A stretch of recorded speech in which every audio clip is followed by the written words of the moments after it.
You ask Tiger to solve. This deals with linear equations with one unknown. The final result is r equals 2. Let's solve it step by step. Group all r terms on the left side of the equation. Add r to both sides.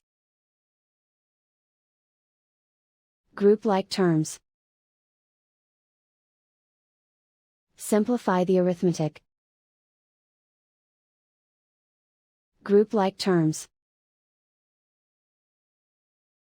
Simplify the arithmetic.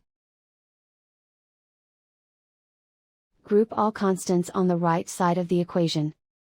Add 5 to both sides. Simplify the arithmetic.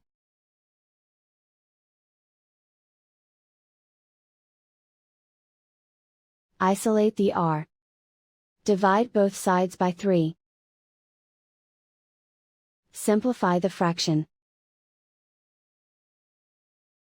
Find the greatest common factor of the numerator and denominator. Factor out and cancel the greatest common factor. And so the final result is r equals 2.